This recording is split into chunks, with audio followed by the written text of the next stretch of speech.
director and curator of the Hartford Art School Galleries, and it is my privilege to welcome you tonight to the Artist Talk by Jonathan Herrera Soto, this year's Georgette and Richard Koopman Distinguished Chair in the Visual Arts in the Printmaking Department.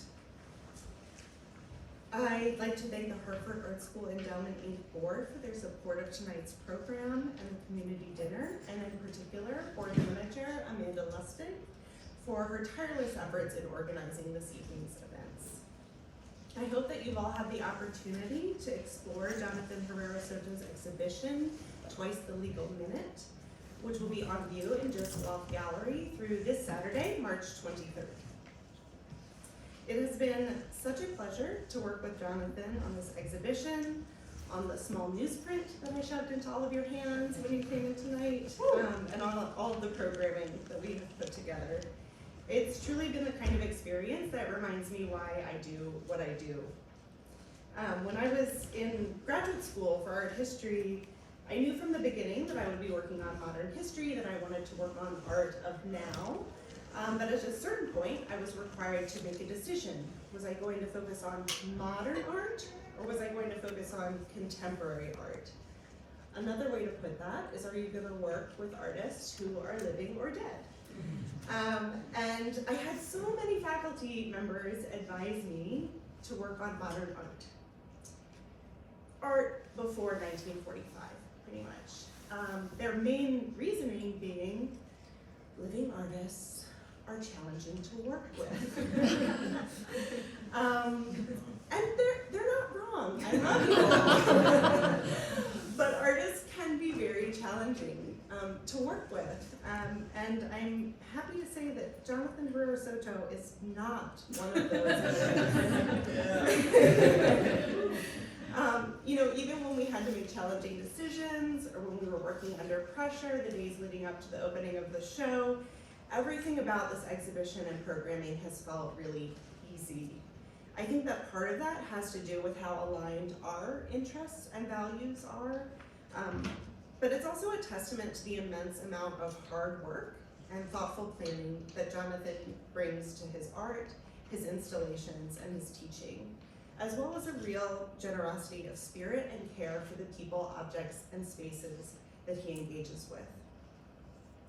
Towards the end of the installation, we had a running joke that will make sense to you all if you've seen the show, where I would find something taped to the wall or something sitting on the floor, and I would say, Jonathan, art or not art? Like, do I need to pick this up or it stays? And that line of questioning, I think, is a really important part of the playfulness that makes the show so engaging, but it's also a question that needs to be taken really seriously. You know, what are the boundaries and hierarchies to what we deem art in the year 2024? And so I want to thank Jonathan for bringing that question to the Hartford Art School, to the Joseloff Gallery. I'm really looking forward to hearing more about his thoughts on it tonight. Born in Chicago in 1944, Jonathan Herrera Soto now lives and works in New Haven, Connecticut. He received an MFA from the Yale School of Art in painting and printmaking, and a BFA from the Minneapolis College of Art and Design. Solo exhibitions of his include In Between and Underneath at the Minneapolis Institute of Art, and All at Once at Koopman Gallery at Brown University. He recently received the Yale Prison Education Initiative Fellowship, the Jerome Hill Artist Fellowship, the Paul and Daisy Soros Fellowship, and is currently the Koopman Distinguished Chair in the Visual Arts at the Hartford Art School. I'm now going to invite Jonathan up. He's going to speak for about 45 minutes, after which he'll be joined by the Hartford Art School's Assistant Professor in Printmaking, Casey Ramirez. I think he stepped out, but she'll be back. Right here. Oh, there you are. I thought you were there. No, it's okay. Yeah, I'm good. Maybe you'll be up there. So Casey Ramirez will join Jonathan for some initial conversation, and then we'll open it up to questions from the audience for about the last 15 minutes. If you're planning to attend the dinner after the talk, that will be taking place right next door in the 1877 Club. Thank you all so much for being here. Without further ado, Jonathan, the stage is yours. Woo!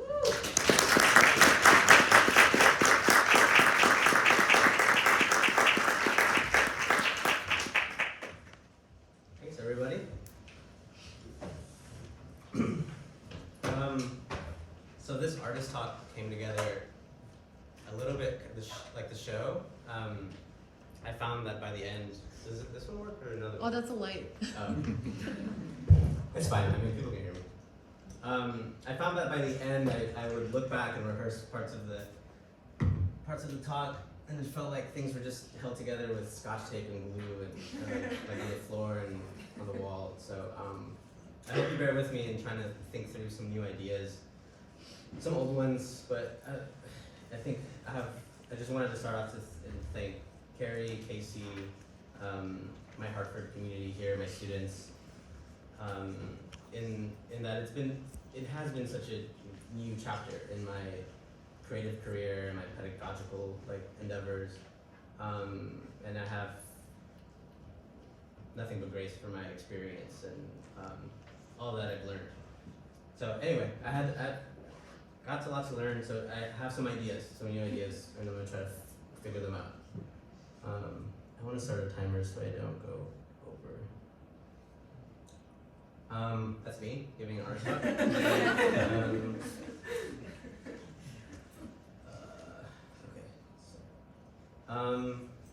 So I have like 3 distinct kind of phases of this talk that I want to. These chapters maneuver the main themes of the Twice a Legal Minute show. And this first section is called My Faults, because this is all my fault that you are all here, and that you all have to be here and think about some things and see the show. And but I want to propose a question like, what is your fault, and what is perhaps our collective fault as we maneuver our spaces in here in our lives. And I think part of this questioning comes from this feeling that I have about a lot of my ideas starting off like this Francis Alif's police ice block that he pushes around. It's like this performance piece where he's pushing around this ice block in Mexico City, and this ice block in the metaphor, my ideas kind of dwindle down the more I think about them, and they just end up being puddles of nothing on the ground.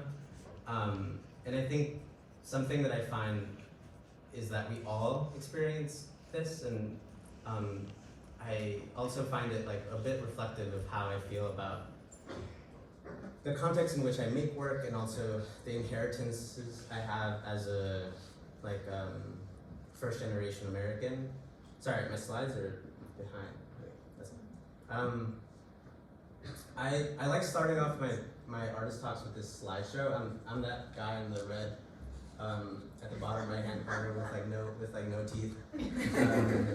And I think it's an interesting picture because everybody's really happy, and it's quite conventional, and it's forward facingness. But most of the people in the picture are recently arrived folks, and it kind of brings together this experience of arriving to a new place, completely anew, and this collective effort of trying to make home somewhere else. And being a first generation person, I find that my connection to this nation, but also to that of my family, is somewhat ephemeral. I often find as a teacher, as an artist, in the places that I visit and the people that I interact with, I find myself to be a visitor of sorts, or a guest. I always have this baggage, this invisible suitcases with me, this oversized kid's passport over my neck.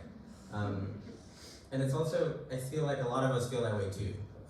It's not just a narrative of my own, and I'm curious about what makes things political and what makes things a bit invisible for other people, and bridging the gap between the two.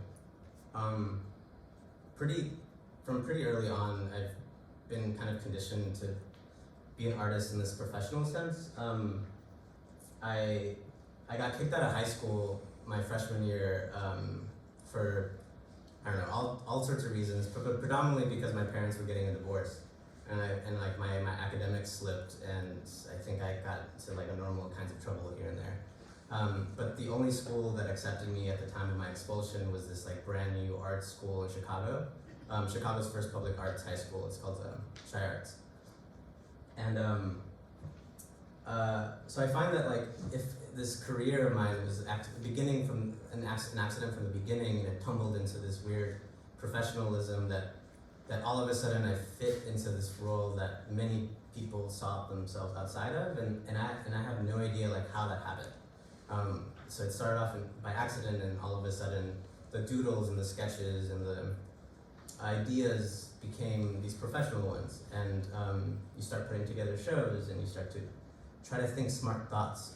And I think something that I'm most known for on the internet, and also like one of my proudest like achievements as a young artist, is this show I put together in Minneapolis called in Between Underneath, where I printed this is like a time lapse of the installation where it was like a culmination of printing 200 portraits of missing and murdered Mexican journalists with like, I printed on the floor of the museum with mud. And akin to my experience here in Hartford, it was like a year long of thinking, of like putting something together, thinking really hard about an audience's interaction in space and what guides them through like a whole exhibition as an experience. I'm gonna skip this for time's sake, but here's like an install shot of the installation. The first room that you would walk into in this installation was this room that collected a series that I titled Love Poems. So I intended audience members to come in and have an interaction with these somewhat opaque drawings and a place to rest, and then to enter the larger room and walk all the way to the end and reckon with what it meant to be a complicit body in this space, slowly wearing away the portraits of these missing journalists and taking a little bit with them away once you leave the gallery. And there's this like collective slow erasure.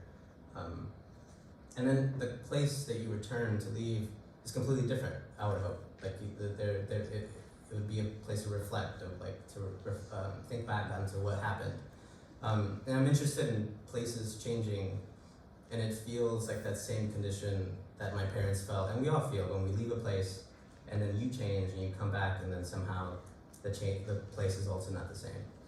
I think a lot about that kind of memory, and this is just some of my earlier work as well, thinking about movement of bodies in space, and also thinking what happens inside the gallery can be informed by studies outside of the institutional space. So I was making these like early weird performances with my body dragging pallets across snow and mud and all sorts of stuff, but I found myself constantly in these experiments still thinking about them as experiments. I would describe them to people as sketches or drawings. And they would reflect the love poem practice of real drawings, sketches. And I think the container of the sketch gave me the permission to get away with a lot, to get away with something unresolved, unfinished.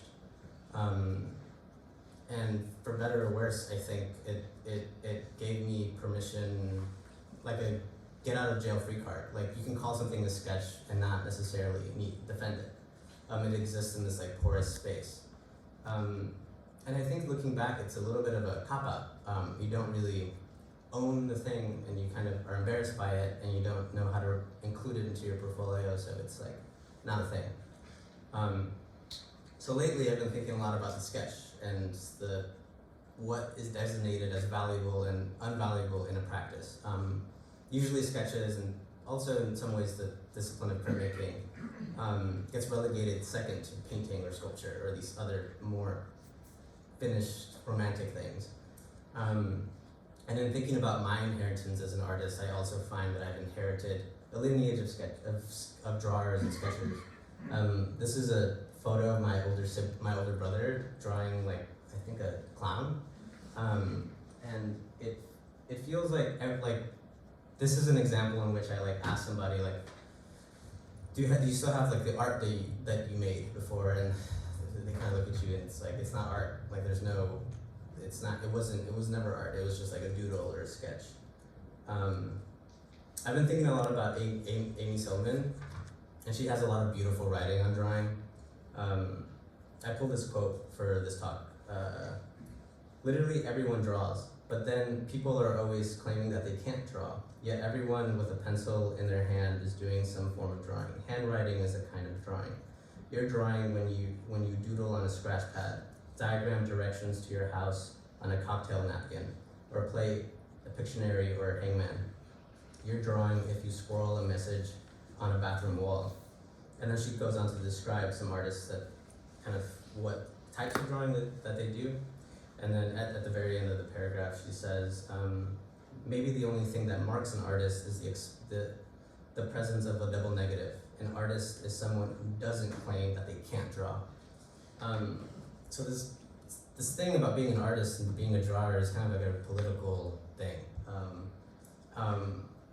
And in the show, in Twice the Legal Minute, I think kind of go back and think about the B-side, the sketch, as a location in and of itself. Thinking about how those places can be reimagined, and the sketch becomes meaningful. And I often look back towards prison sketches and when people get incarcerated and they learn how to draw anew from the very beginning. Whether they knew how to draw or not, often this mode of redrawing, relearning how to draw comes from copying. And they end up as these like really crazy new narratives. And it's later in the talk I'll kind of go over plausibility, but they invent new narratives that are, I would argue, more real than the original thing. And in our wanting to be better at drawing, there's this third thing about being bad, failing and making mistakes, which the show is also about. I'm like interested in relearning how to draw Mickey Mouse, this kind of archetype we all learn how to do as artists. We copy either SpongeBob or a Pokemon, but in that endeavor, we also make bad drawings. And I'm curious, where do those drawings lie? Like they kind of exist in this place with less value than the good drawing. So even in these cascading levels of value, the sketch has further like decrepit places that where like bad sketches go. So in parts of the show, I think about these locations and how to bring them together, and thinking about mark making as handwriting, as drawing, as good sketches, as bad sketches, and printmaking kind of ends up being a conversation amongst that whole like ecosystem of mark making. And I hear you all saying, Jonathan, well, if everything's a drawing, what isn't a drawing? And it's kind of hard to distinguish that thing, because okay, if everything's a drawing, then what isn't a drawing? And I think that's when I feel like I can go back and think about some of the things that have guided the principles of the show. And another like scaffolding thing that was important in thinking through the show was this like other idea by Amy Silman in her essay, Further Notes on Shape. She talks a lot about shapes and how there's not enough writing on shapes. No one writes about shapes. I mean, like mathematicians write about shapes, but no one talks about what they are and how they work. She says, it's so mundane and so ubiquitous. Every edge, corner, blob, form, silhouette, or negative space is something. And you have to navigate it to get through a room. If you think of a shape as figure ground, then every shape is a figure and the ground is the whole world. Shapes are how you make distinctions, get the lay of the land, and even tell time. And doesn't everyone have two shapes really? And then she distinguishes the body as a shape and the shadow as a shape as a different kind of premise. But she gives us the opportunity to think about the world as figure-ground relationships. If everything in the world is a shape, the world itself is the ground. And I think about where and how those systems of knowledge get shared and exchanged, and that happens in the classroom. We learn from the very basic foundation, it's a kind of an indoctrination of in art careers to take Foundations 101. You have to take Drawing 1, Photography 1, 3D, 2D.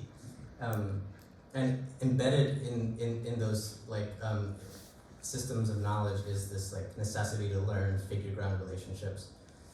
We're literally showing you how to make a thing more important than another thing on the compositional plane. And I would argue here that this echoes in the real life that we live in, like the systems and logistics that govern resources towards the centers of power and export lack of resources, sickness, destitute towards the edges and peripheries. And it gets very real very fast, like that includes people, that includes cities, nations. But if we were just to think about a drawing or think about a print, it functions there too. We know what it's like to engage and actively circulate these systems of importance on the compositional plane. So I don't think we need to look far to figure out, to look at the world with the intention of defining and interpreting meaning. This is like a YouTube tutorial on how to do value scales. But we teach you as teachers, or I've learned as a very young teacher, the tools to make something that's important and to throw away what isn't. And in this also thumbnail of a drawing tutorial, there's the implicit erasure of one of them. The two circles that make the bird aren't important and therefore will be destroyed and erased. But what happens if they're not? What happens if the circle birds and the real birds exist on the same plane? And I think some of that, 80% of that is, the answer would be I don't know. But I'm curious as an artist as to what that means to be able to draw a thing traditionally well, what I would feel like the plant, and put that next to some scribble notes that I did in my sketchbook, next to this archetype of the instructions of how to learn how to draw, which is a coloring book of Goku. And I think a lot of times I'm attempting to play with figure-ground relationships and to acknowledge that those are two planes that come together, and to complicate that hierarchy of value. Here I attempt to make the metaphorical connection between the foreground and the background as two tectonic plates coming together, and how that space isn't necessarily neutral. Every time in an artwork, in a creative decision that you make, you designate something more important or less important. And that's very political because that's how the world works. So in that collision, there's this tension that happens, and there's a directionality. It isn't just that the tree is in front of the sky. It isn't that the person closer to you has more detail, therefore, it isn't just neutral space. That in that neutrality, there's directionality. And that directionality makes meaning, makes narrative, hence makes politics. So it happens at the very foundational level, it happens in the world building level, it happens everywhere. So you can kind of, the terrain of the gallery also is very directional, and I was trying to aesthetically play with the idea of a guiding line, kind of making a giant fault in the space. Slippery slopes. So in faults, so when if you would imagine the metaphorical figure ground, or the figure and the background relationship meeting, making this tension, there's a directionality to that tension. And here I think that tension is always carries a kind of meaning, it carries a kind of narrative. Things don't exist in the neutral plane. Here I wrote, how are we to live and die in the present age of extinction when colonial legacies help determine who and what is in better position to survive? And I think there's something here about how systems are supposed to work and how things are already somewhat predetermined. I could be up here, and my students know this, I'm always the debris of your practice is the substance. Just show all of it. Show your sketches. Show your notes. Be like me. Do everything. Show everything, because you run the risk of designating things as less important and more important. But I'm just one guy, and it's this, and that's Baldwin says it beautifully that your moral good is going to be always somebody else's moral bad. And vice versa, your bad is going to be someone else's moral good, and you only have yourself to be accountable for. In my lens of incorporating debris as a visual strategy, I think I also would like to think about it being flipped completely on its head, and how like this vocabulary of debris can be like very conservative. I pulled this from like a news article about the debris left behind by immigrants at the border is like suffocating endangered and native plants, and how that narrative completely twists whatever narrative that I had invented on top of its head. I find that there's this like spectrum that we all live on, and I'm sure like we all have hard conversations with our parents and hard conversations with people that we don't agree with about political issues. And I think this is like the condition that I'm speaking to, about like this condition in which I, as an artist and as a teacher, value so much, gets spinned on its head. Here's another screenshot of a news article. Volunteers making a difference, helping clean up trash at the border. That has a completely different interpretation of what I deem is like a valuable pedagogical tool.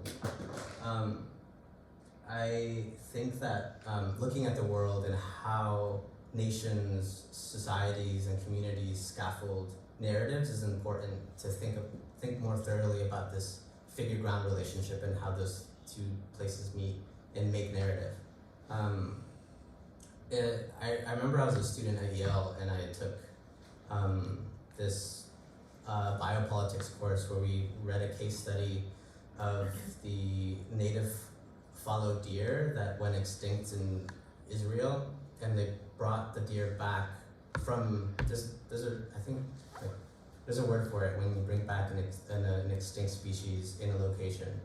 And they brought back this deer, and from Iran, they brought 4 fallow deer from Iran and brought them back into Israel and cultivated this like reemergence of a native species. And there's this effort by the nation state to designate wildlife as a moral good. I mean, like we all would. Like wildlife isn't necessarily political. It exists in this neutral plane. But in this case study, it was one of the first times where I learned that like the biopolitic appendage of the nation state is a crucial tool to legitimize itself. Here, by cultivating the species again and designating them very rare species, you can designate other animals, such as the wild dogs that kind of exist as a nuisance or as a danger. That the biopolitical plane isn't a neutral plane, and it exists to form an imaginary. And it's one thing to look at a compositional plane and say this is just foreground, middle ground, background, and to say that this is just a deer, and there is like no like there's no other thing. It's not that political. That like often it is, and we can always turn to like basic formal tools to better understand how those narratives are being constructed. Here I wrote that it also complicates the narrative and the history of Palestinian practices of hunting and herding, because now you're introducing this whole other set of logistics to protect the wildlife. It complicates the hell out of the landscape. It makes it very political. And I talked about this a little bit in Adrian's video class last semester about the like gesture of the crop, and how often when we draw things, I also think about how Jen Packer speaks to the condition of making a painting, and how just in the logistics of your body facing the canvas, painting, you turn your back against the world, and you have to justify that for yourself and your community. Like, what are you turning your back on? By ending the compositional plane at a certain edge, you run the risk of cropping the larger scope of what is perhaps more true. To bring back the political aspects of nature, I think I also think that sometimes the like neutral space of wildlife here, thinking about the national forests or the public parks, being a place where nature is free, and often it's actually the more true thing I would argue is that the displacement of indigenous peoples is what makes wildlife a possible imaginary for the nation state. In order for there to be free and clean and pristine wildlife, there has to be a relegating to the edges, a kind of exclusion of something that was always there. By making compositions, stories, narratives, we have a huge responsibility to ourselves and each other to think about these things. Like as we look at a thing to draw or to paint or to make a print out of, it's quite daunting about like these simple questions that I think we all get stuck on. Like, what do I paint? What do I draw? Like it adds this whole other like almost like hugely unnameable thing on your shoulders. What do you paint? How do you paint it? What do you turn away from, and what do you risk not telling? Here's a Turner painting. What gets revealed to you when you look long enough? I am not looking at my notes. I'm like completely just. All right. Plausibility and translation. Figure ground relationships are important, and they make meaning. That's really important. The premise of the show is rooted. How much time do I have? Sorry. Oh, I'm good. The premise of the show is, I don't know how many of you are on the internet, but there's this I have to press pause and do something here. It comes from a viral video, Twice the Legal Minute. We're done. Oh, thank you, sir. There's your best score right there. What is that? 1-8. What does that mean? Means you were higher than twice the legal limit. Twice in legal minute? Twice the legal limit. Want to stand up? Oh my god. I'll put you in this. Put you in here. I'll get your photo for you. Oh my gosh, are you joking? No. I have a scope here. Sit here. Actually, don't sit down yet. Whatever you want to do. Oh my god. Are you joking? Alright, let's do this. And I've wanted to do a show about this for a long time. My initial, figure ground relationships, everything's important, nothing's neutral, but also slippages in language. I've been thinking about translation for a long time, going back to the very beginning as someone who grew up multicultural, multi-country, have 2 passports. Thinking about the slippages in language and how there's the kind of like umbrella understanding for me in the slippages between English and Spanish. But I think the more that I think about it, there's like just a general slippage over just getting ideas from my head to my mouth. Like, as you can probably clearly tell from this talk, there's this thing that is like always behind or always losing information at every step. And it's kind of a miracle that I can get from here to there to in your brain. And reckoning with that loss of information at every stage. And I think printmaking gives us like a very good metaphorical tool to think about how that translation and loss of information happens. When you try to tell a story from A to B, and there's this gap of, you lose so much information when you carve away you lose the information by carving away at the woodblock. And how does one reckon with that? And I think as a printmaker, initially earlier in my career, I would think about the slippages between Spanish and English, and I used to be really into the series, and where I would write poems in Spanish, but I'm kind of like a no sabo kid a little bit, and I like don't know how to fully speak well in Spanish. So the Spanish quotes would come in bits and pieces, and thinking about that being a reflective echo of like my speech, of I can get across ideas in fragments and bits and pieces,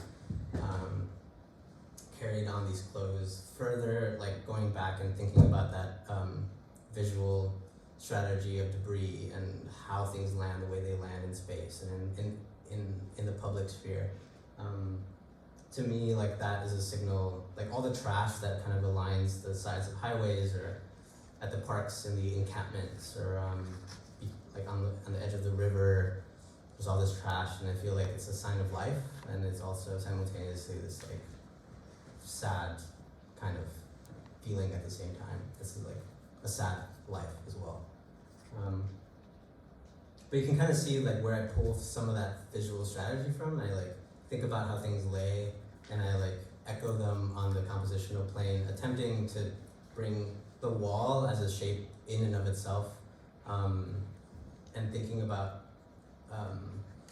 the guiding lines that kind of maneuver our eyes in space on the land and kind of erecting that forward facing for us as an audience. And my initial feeling about some moments in the show had to do with this slippages in language and understanding. Because that says vaccines for the flu, and I thought gripe was like misspelled, but it's not. Actually, gripe is spelled right, and I just had a weird, not true version of what the word meant. But I think this show is riddled with so many kind of like bad translations. This is a kind of box, electrical box in my studio where it's kind of like a nuisance, and I think for the show I was attempting to capture its annoyance. And it's such a bad record of the thing itself. It has nothing to do with what the thing actually is. And these drawings too are kind of across the whole show. And they're just like very fast tracings of light moving across my studio. So I think there's a better shot here. So there's like moments, probably within like a 3 or 4 hour range, where I'm like just really trying to get the shape of this silhouette as it's moving. And they're so bad. Like you can't like, it has nothing to do with that beautiful moment that I felt having like the golden sun like move slowly across like the wall. And then I started to think to myself like, then what? Like if printmaking can better help me think about touch and impression and process, but it still can't resolve this feeling of like mistranslation. Like what do we do? Like what do we do if we can't like say the thing ever? Like I kind of feel like at a loss sometimes. And I think I was reading this in preparation for the talk today. It's the intro for Greg Bordowitz's Tenement, where he goes back to his like apartment where he lived in New York during like the height of the AIDS crisis. And it's this moment, it's this container where he writes every day at the kitchen table for a certain amount of days, reflecting and thinking. But I really like the intro text. The portrayals of self as multiple and discontinuous, and as the self as integral, continuous, and separable seem to be at odds, mutually exclusive. They are not. People act both discontinuously and continuously. People organize their experiences into both multiple and integral configurations. Any given piece of experience can be looked at and felt both in terms of particular relational context and particular self-other integration, and at the same time in terms of larger variegated? Can someone say that? Variegated. Singular process that forms itself into different patterns at different times. At any given moment, a person operates out of a particular relational context, internally and or interpersonally at the same time. That very version of self contributes to the shaping of a continuous sequence of experiences that has its own distinctive characteristics. Thinking about the self in temporal as well as spatial terms makes it possible to account for both continuities and discontinuities as they appear, disappear, and reappear over time. I think every time I like read this these first few pages, I think about bits and bits and bits of bits that further fragment and fractal into other bits. And I think that's just like a really beautiful way to describe the condition. Like, I could feel overwhelmed or depressed or excited by the condition of that everything means so much and can be pulled in so many different ways. But that feeling is like mine, it's subjective, but the condition is. And how I relate to it is like, that's where I have my agency. And sometimes materially that comes from literally taking that as a metaphor and as a process where everything becomes material. These homosoap triptychs, and there's one that's 4 throughout the gallery, were initially started by my being enclosed in the studio with no windows, and attempting to think about the material as a freeing gesture, like to get me out of here. Like it was like a clawing away, needing to get out, and making them felt like such a like a squirrel. My partner Linda has squirrels in their ceiling, and it's kind of like that. And so sometimes that metaphor is quite literal, but often I think it's metaphorical and poetic, and my relationship differs to that overwhelm, that condition of overwhelm, and it shifts from day to day. I feel like I'm never the same artist or the same person. By week I shift, and I think that's an honest way to go about thinking about the hardships of making stuff. And to think, I was gonna talk about rhizome somehow. So thinking about like the print process as a tree feels quite like a burden or something. Like I don't know how to, it's not getting me any closer to resolving the thing. Taking some information from one end, squeezing it through this like process, and then having other information come out of it doesn't seem to fix this feeling. And to me, thinking through a rhizomatic metaphor feels a bit more palatable. And the condition of the rhizome, here's a better picture of it, feels that like a mushroom, or what was I saying, ginger earlier? Like it feels like a metaphor to be able to tap into an idea, a web of thought at any moment. So thinking about Twice a Legal Minute in the exhibition as these mushrooms, these things that appear, but actually the network, the membrane that connects everything is invisible, and you can pick at it. And there's attempting to redefine for myself the hierarchies, like what is valuable and what isn't. Picking a mushroom at the exhibition from this end is no more important or less important than picking it from this end, because it's all the same thing. You kind of circulate in this like ecosystem where everything's level. And part of me feels like how do you, like this question of like how do you reckon with this like monstrosity of like how do you get your idea through this thing, like how, like through all this like these procedures and this like this effort.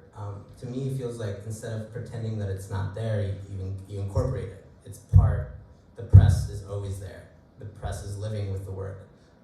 Even after you pull it, you have, for me it feels more like a world I want to live in is where I acknowledge that process and have the finished piece reflect that archive. Here's just some more work. And to like kind of wrap up this whole talk, thinking about someone that I reference a lot in my practice and in my teaching, Hito Searle, where towards the end of this essay, the politics of art, contemporary art, and the transition to post-democracy, I'm gonna start reading like towards the half point on the top. We could try to understand its space and as a political one instead of trying to represent a politics that is always happening elsewhere. Art is not outside politics, but politics resides within its production, its distribution, and its reception.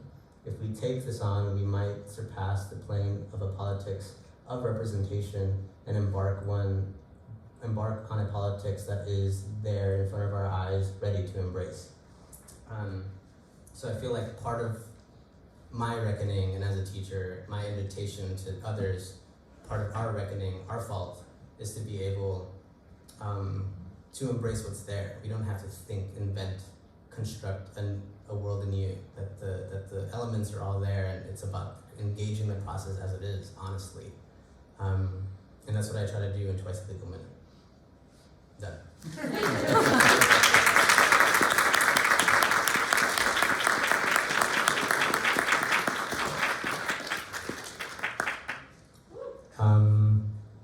Casey, would you like to come up?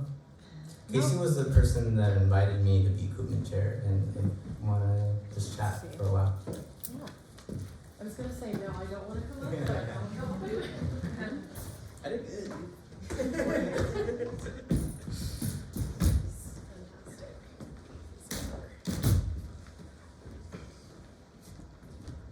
Wow.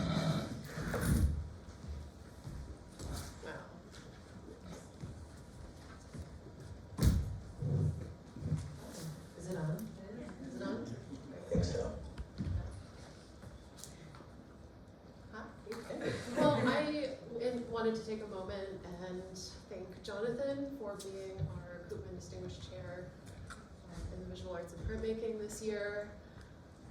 It's been incredible to have his presence and intellect and just, you on campus with our students, and we'll hear from some of them later. Hi. So I wanted to also just tell the story of how, why is Jonathan here? So in 2020, remember that year? I think we all want to forget it. COVID. Selective memory. In 2020, a lot of artist talks went virtual, which in a way was hard and challenging, but in another way was really increased accessibility. So my school, my previous institution, which was the University of Arkansas, had some of my colleagues, David and Cara Andre, had brought in Jonathan as a guest speaker, visiting artist on Zoom, and I came across his work in the announcement of it, and I was just utterly floored by the deep poetry and the material, the kind of combination of material sensibility with conceptual depth, and then last year, all of a sudden, I came we walked into each other in the hallway because he had been invited as a guest critic for the painting department. So it was meant to be. It was super meant to be. It was serendipitous. Yeah. And Genevieve and I weren't really that close. It was just a kind of string of happenings that kind of put us all together. It's kind of funny thinking how we were introduced to talk, and this was also a crazy talk. So it's I don't know. Thinking about a connection being artist talks are cool because you can just think through ideas. I remember it happened back then too. In Carl's class, I'm gonna try to think through this thing.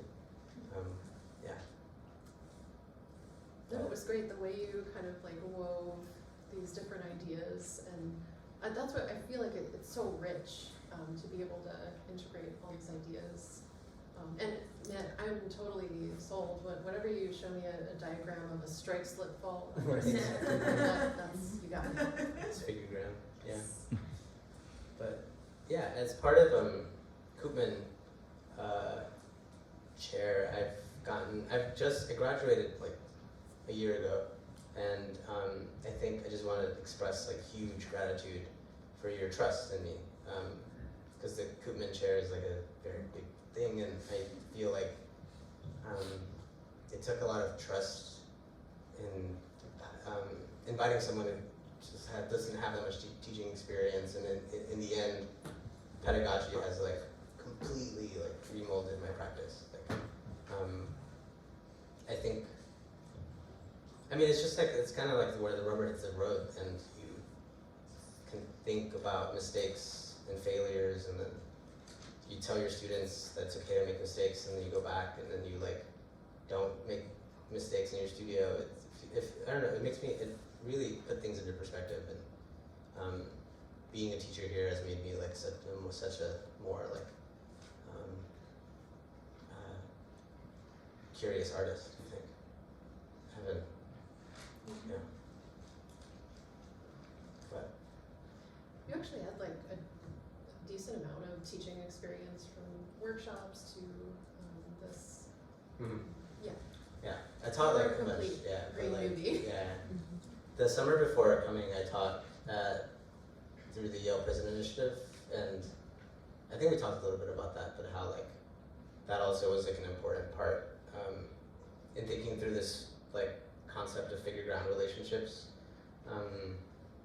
because it reveals to you very quickly that the neutrality of everything is like so fraught. I would give my students like the assignment in a drawing class, like draw the landscape. Like look outside the window and draw the thing. And I had one of my students one time be like, do we have to draw the fence? And I think that just that question, I was like, dude, I have no idea. I have like I don't know. Like, and perhaps drawing the fence is a true thing, but not drawing the fence might be a truer thing. And it's in the classroom where some of these things get really like tested and pulled. Yeah, my students like have too much control over me, and they like, if they like, I don't know. I say this sometimes, and it's like if I have a good day in the studio, I mean in the classroom, it kind of like is a great week, and then if it's a kind of like a hard day, it kind of like messes me up. I'm like I'm all sad. Yeah. But yeah, I think. I was just going to ask if you wanted to talk a little bit about the classes you taught, or the premise behind them, or this is your show, so. As part of the Koopman Chair position, I get to teach 2 classes and they're advanced topics, which for me kind of feels like I get to just design my own course from the beginning. And my first class was called Transfer, Assemble, Filter, and it kind of looking at printmaking through these metaphorical procedures of assembling something, transferring something. And this semester I'm teaching, a bunch of my students are here, the poor image, rooted in Hito Sherrill's essay In Defense of the Poor Image, where she talks about like the JPEG and thumbnail economy on the internet, and like bootleg DVDs and how those things get circulated, and the kind of mechanisms that free images or imprison images, and the value of the most poorest kinds of images, which is like the free thumbnail. Like my slideshow was, I took a lot of screenshots for this, yeah, so it felt like, but yeah, I mean, I've had a lot of freedom, and it's been really great to think about printmaking, and my students know like you can bring a lot into the classroom and it's still a print, and it's kind of that reversing the question of like, this isn't a print, how is this a print, but like just how is this a print, like changing the inflection and just like that deficit becoming a generative location. Yeah, it's been really sweet. Yeah, I think it's been really amazing to see how you sort of tease out these essences of printmaking as a discipline, and then you know prompt students to utilize that to generate ideas, and then kind of where materials and ideas collide. And I mean, I don't want to speak for the students, but yeah, it's been fun. But yeah, I think like also the gesture of the assemblages in the show, like the collages, completely comes from that relationship with students, and that like you prepare a bunch of research, and then in your research you do the project. And so many times, dude, my students come and they're like, 1 week you say you're gonna do this thing, and then you completely do another thing, and you like, and I want to see that. I like kind of like wanted to see where that shift happened. And I remember doing that, and I think as a teacher and artist, I'm like, in the show, in and of itself, like how do I show itself, its process, like how it came to be, and those being visual strategies and cues within the show itself. Like, I don't know. I think of like, what's that? A body without organs. Like, there's this thing that exists in and of itself in a kind of like self-consuming way. I don't know. Ecosystem. Should we wrap up the questions? What time is it? I'm done. Okay. Yeah, I think now seems like a good time to transition to some questions. If you have questions for Jonathan? Yes. Yes. Can you talk a little bit? I think you talked about this in your session. Can you talk a little bit about individualism and pluralism? In other words, yourself and culture. That's a good question. I don't know.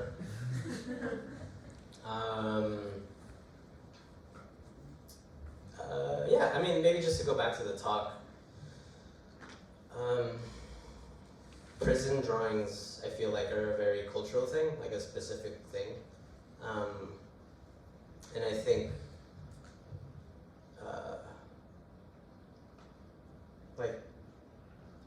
I assigned this reading a lot in my class, and also for free school for the show. We read a lot of Ursula Le Guin's Carrier Bag Theory of Fiction, and she talks about containers and the things that hold ideas, nuts and berries, things that hold other things. And that's helpful for me to think about culture as perhaps a container of sorts, and what it contains is an archive, contains people, contains traditions and lineages, but it's a container in which is a certain kind of framing. And I think with the prison sketches, I was more attempting to think through how this condition of learning how to draw in a cultural way specific to like prisoners relearning how to draw like within certain confines, but in general we all are positioned in, we all have that predicament of like learning how to draw or when to deciding not to. And perhaps the cultural artifact is the product of how something is made. Like it looks like a Mickey Mouse gangster drawing. That's the cultural artifact, but the procedure in which it happened, it's kind of like a collective story. Like we all have to learn how to draw with certain like containers and confines. And I think that's like my thoughts on like culture and the individual and pluralism is that like, attempting to tell the story of and really try to like think through how everything is political and move away from a certain kind of like identity politics that sometimes is productive and generative and important, but and oftentimes in other ways distracting. Like to look at a piece of work and think about how it's political across the board, I feel like is a common story that I try to think about. Does that make sense? Yes. Thank you. Oh. I saw her hand first. So when you're talking about like the discussion on like what is a drawing, if everything is a drawing, like how you classify that, and like the transition from thought to words to sort of like truth in thought and how it accurately like say what you actually mean, whether it's through art or speaking or whatever. I just remember when you were saying the whole like what is a drawing thing, you clicked to the picture of the globe. Like it sent me into this thought that's like, and I feel like as artists we would all like to deal with this in some basis, but in categorizing all this stuff as true or not true or a drawing or not a drawing or whatever, as a like a career artist, how do you avoid sinking into like that existential like that's a heavy question, but like when you think so much about the truth of your work and thus like the truth of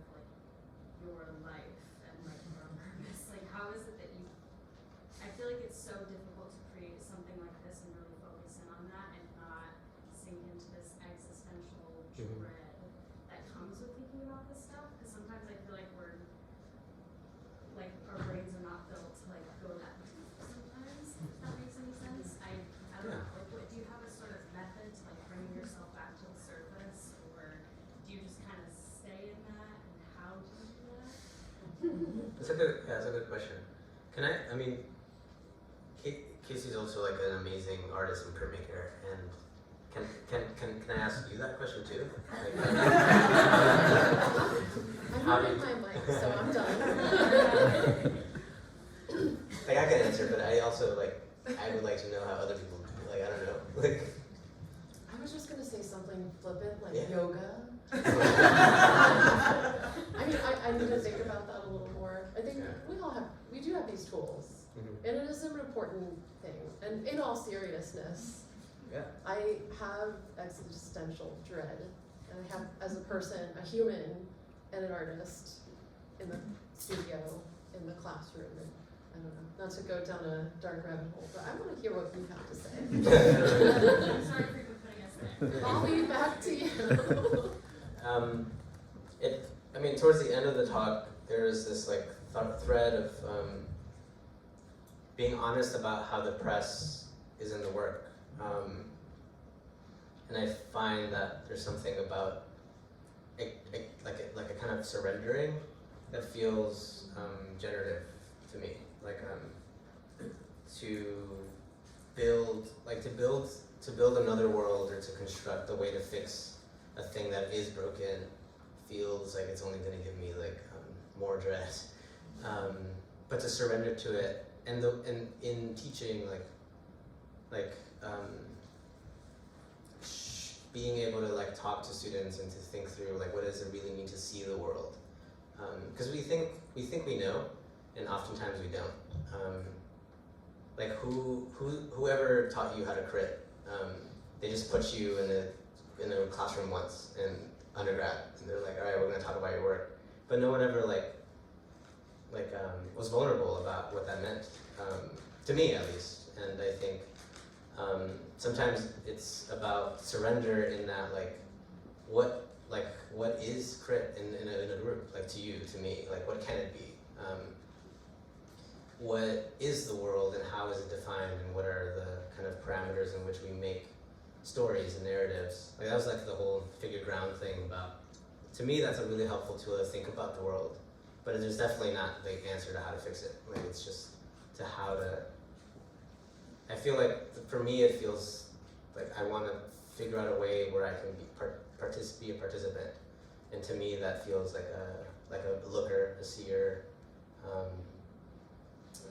And towards the end I also was like, so towards the top I was like, this is like a lot, and being honest about it being confusing, and being a different artist one week and being another kind of person the next week. So I find like surrender is a good tactic. And has anyone ever had sleep paralysis? It's like kind of like that, and you're fighting so hard to like get out of it, and it only makes it worse, for me at least. And there's something about the surrendering that you just let the like sleep demon whip you around, and you just let it happen, kind of, and it feels. The sleep demon is a metaphor for like empire, and like, it's kind of like, and you know it's fake, and you know it's like an illusion, and surrender. I don't know. There's something there about surrender that helps me live my life, I think. Yeah, there is a certain amount, like what popped into my head when you were talking was like accepting dissonance, like cognitive dissonance, like being okay with it. Mm-hmm. But yeah, maybe we can take another. Yeah. Alexis? You reference nature a lot in your work and your analogies and your pictures, and I was just wondering if you ever thought about incorporating live vegetation into your indoor installations or doing an outdoor installation, to actually take from nature, sticks, plants, and to incorporate that in like a three-dimensional way, or just like it seems like it really resonates with you and it's important. So That's a good idea. I kind of I feel like there's so much on my plate with just drawing, just just with the graphite on the paper is already so much. So sometimes I think it's fear, or thinking about. Sometimes I try to do weird stuff like that, and for lack of a better word, I'm maybe embarrassed or something. It looks kind of there's artists that do it so good, and I kind of when I do it, it's kind of corny or something. and maybe it's just like, damn, I've invested so much in like drawing already, or printmaking. That's a good suggestion. I like that. It's last call. You also work with mud. I work with clay and mud and stuff and power staining fluid. And then seeing it like outside, like to have the three-dimensional, like aspect of like what we saw in the gallery, but to see it outside, like would totally add like a new twist. And I was just thinking about like in my head, just like how cool would that be? Yeah, no, I really appreciate that. Thank you. There is definitely an omnivorousness to your practice, like in terms of material and just the kind of images you collect. I could completely see you putting a branch, and it's a line, right? Like that's a mark, that's a gesture. Yeah, no, for sure it is. Yeah. I think, I saw your hands, but also really. You talk a lot about like the permanent process and like not letting that go, but then you also use very erasable mediums. And I'm curious about that connection, like graphite and charcoal and all those rather than like ink. Mm-hmm. I think I have like these habits, and I like the branch suggest because like thinking about my habits and my like identifying the limits of my container, which is my process.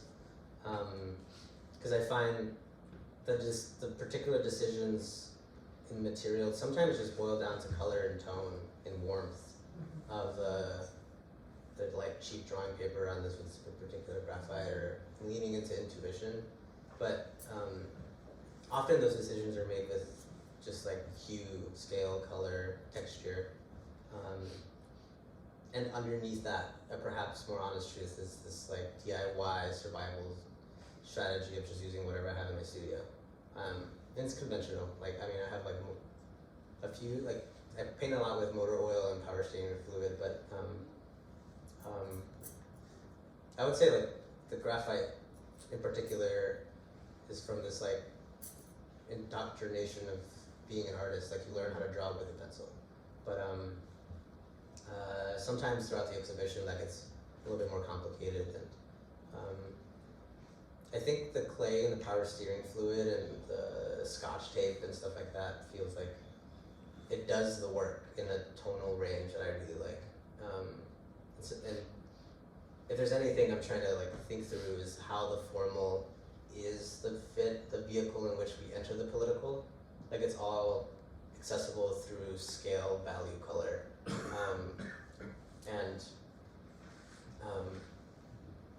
Sometimes I don't do this that well either, but I also do believe that like everything wears away, and if I can make that kind of transparent to the audience sometimes, then that becomes also like a kind of additional conceptual component of like, this is gonna wear away too, but like in some ways it all will.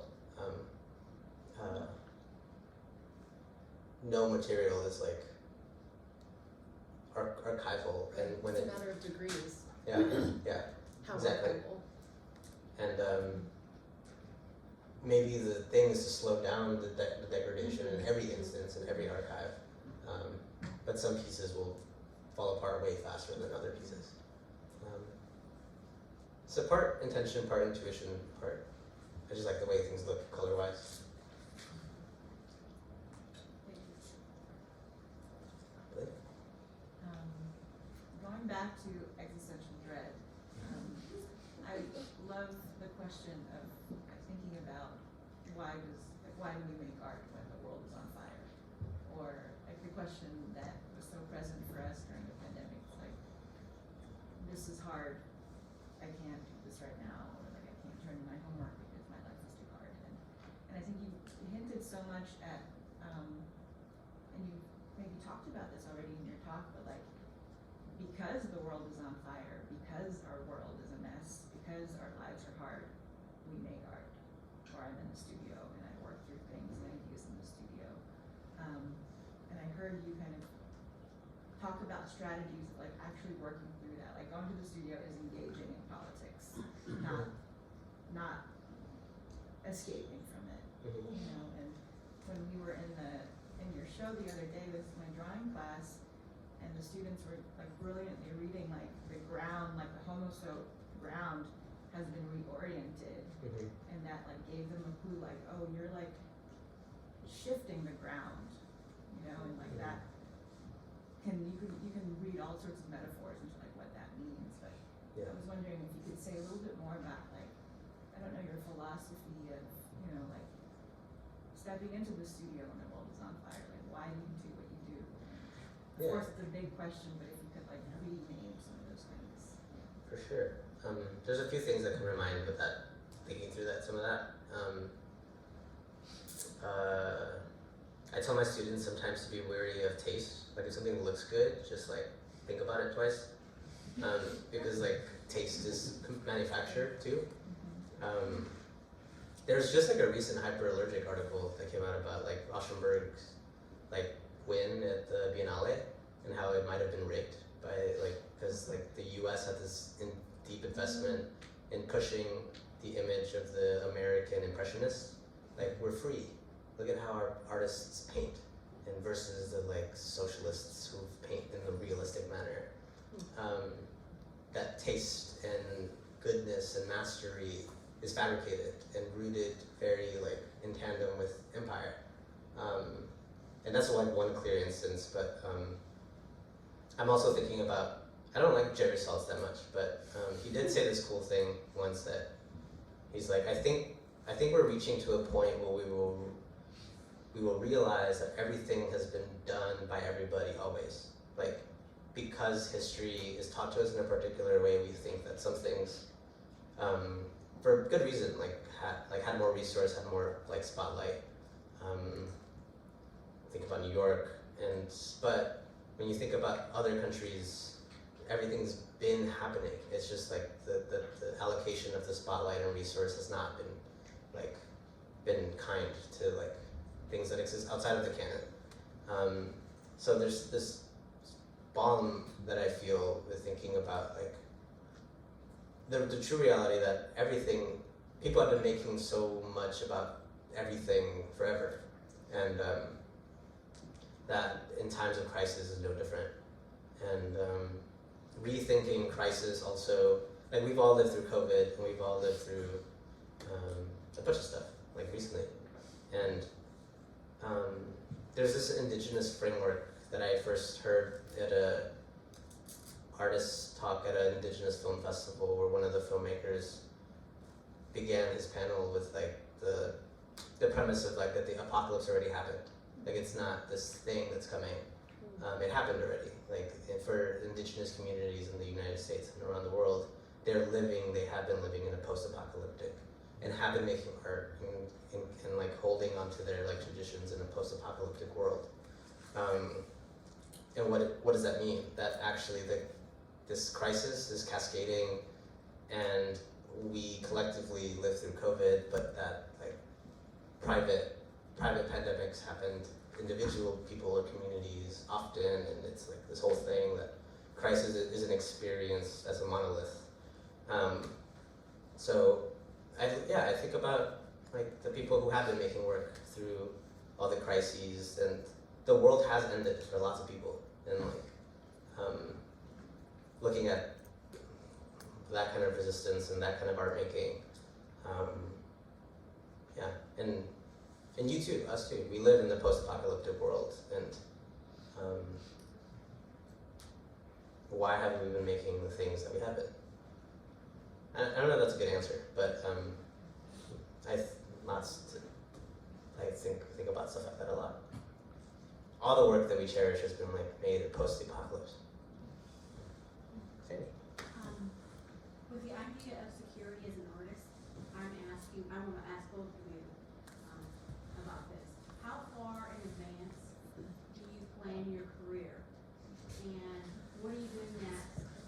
And I don't know if the school has offered you anything, but I relate to you as a resource, as a teacher, as a person in our community. Because I would say that, but anyway, that's what my question is. Because security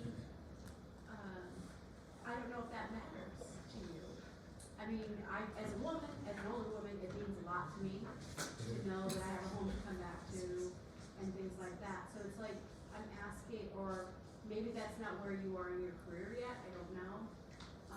But what's next? Where are you going? Where do you see yourself in 5 years? And I really want to know that. For my sense of security, I need to know that about both of you.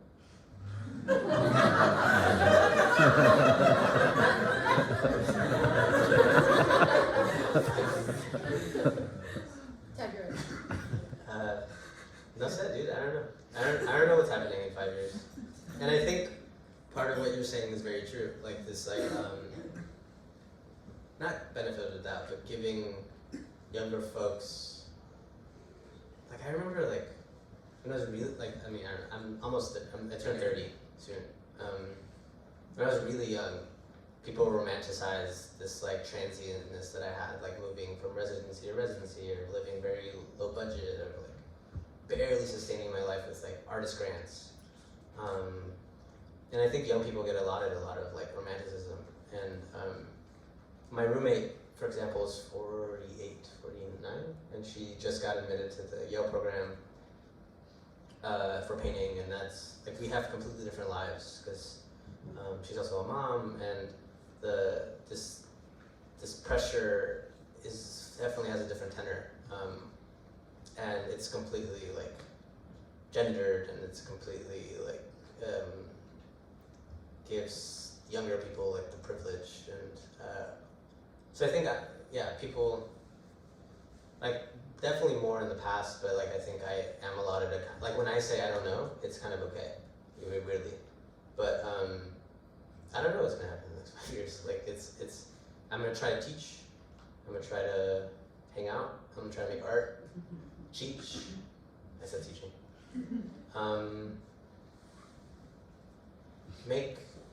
Make art that I'm excited about. And I think that's sometimes really hard, and that takes up a lot of my time. I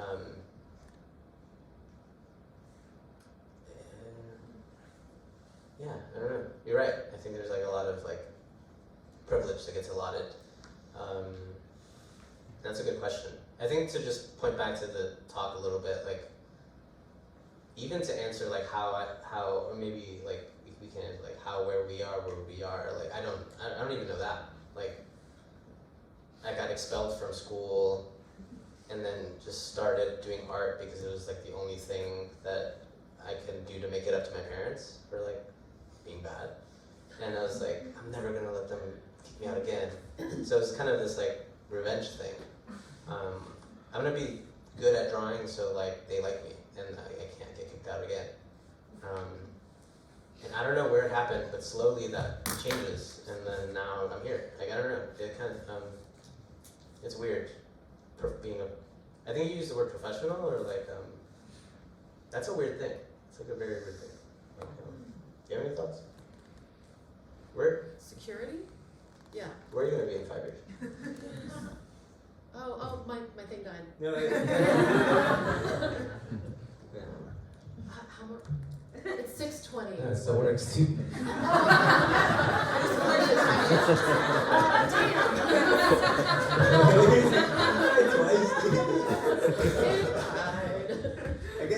Well, you said the word security, and I feel like that is can be a really loaded word, and also it's sort of construct. It's like how secure are any of us?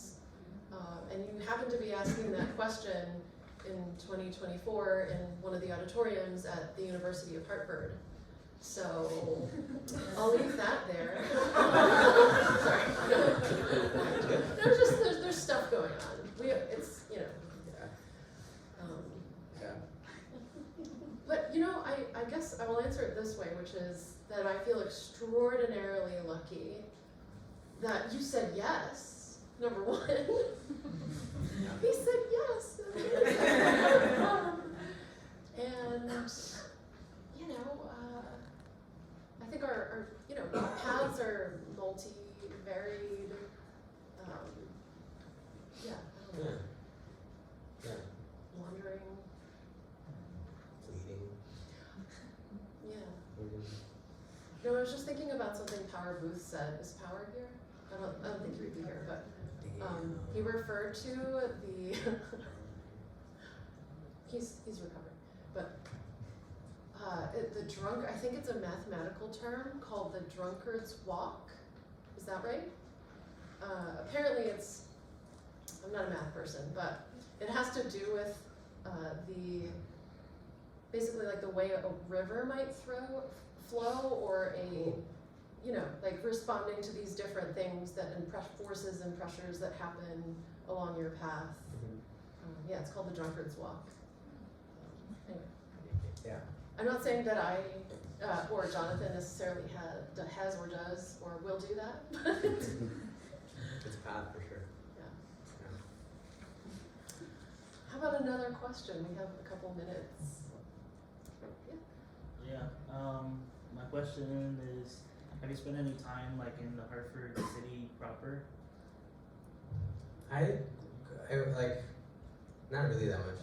I spent a little bit of time around the Wiseman because that's the other museum there, but the truth is no. The Wadsworth? Wadsworth. Oh. I don't mean to call you out, but I think Carrie said you were born in 1944. Did everyone else catch that? I was like, he looks good. What is his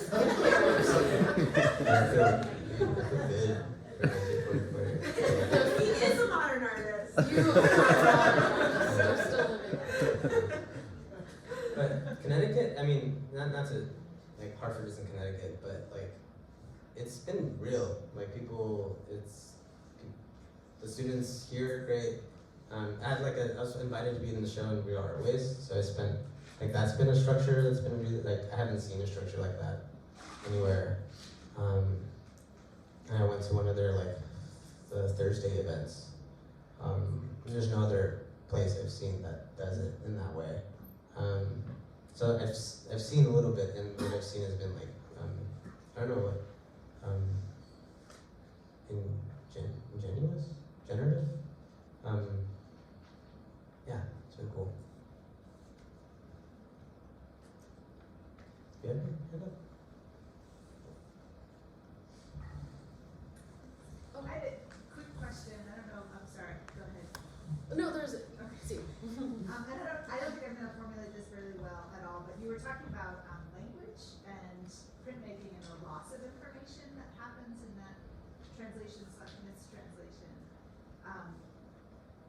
And I'm just wondering how you interpret that loss. Is that something that we mourn, or is that a new possibility, a new opening up of a new figure-ground relationship, a generative of new meaning? Because it's related, it seems also, when you were talking about the drawings that you were making really quickly of the light across the room, and you kept talking about how bad they were, or how they didn't represent the thing. But they're also really crazy beautiful to me. So there's this really interesting, can a drawing be really bad and also really beautiful? And in the loss, is there not also the possibility of hope, right?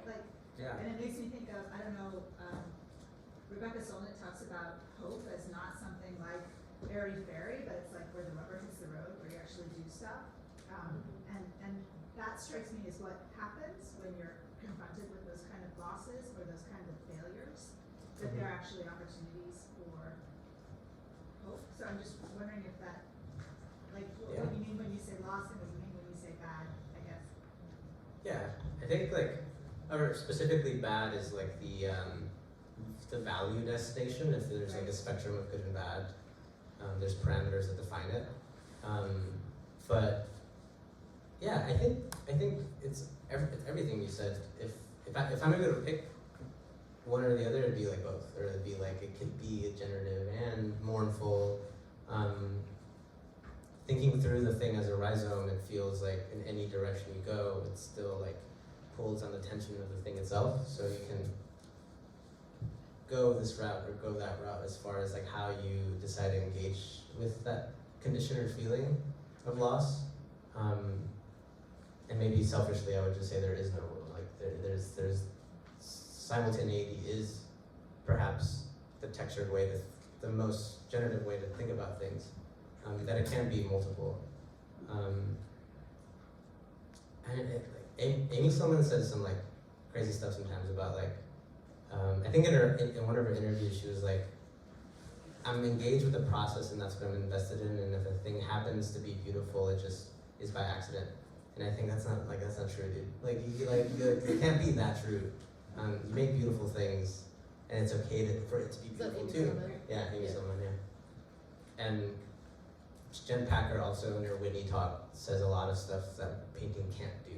Like painting's not good at doing this or doing that.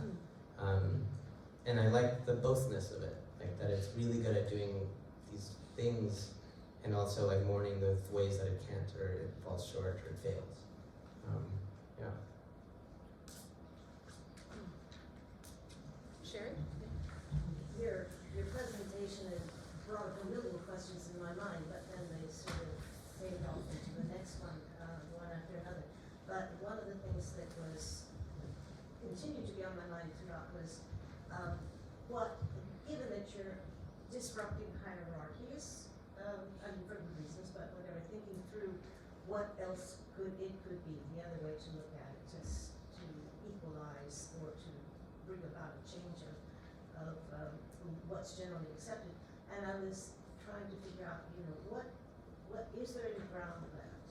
What is the thing that you hold on to in the process? And following up on what Sue said, it sort of has come to me, and I think I'd like to find out what you thought, that what you hang on to is the continuing to do it.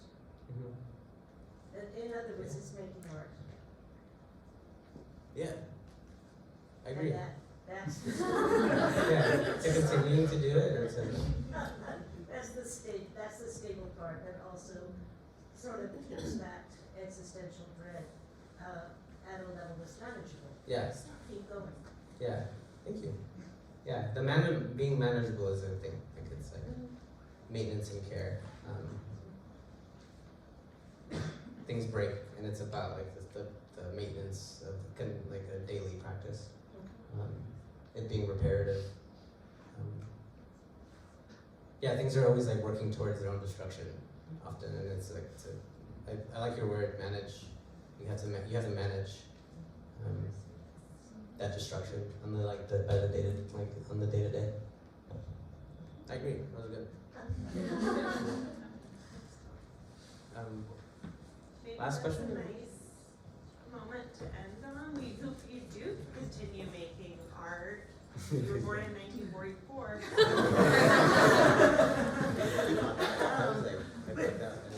I thought that's what I heard, but anyway. Thank you, Jonathan. Thank you, Casey.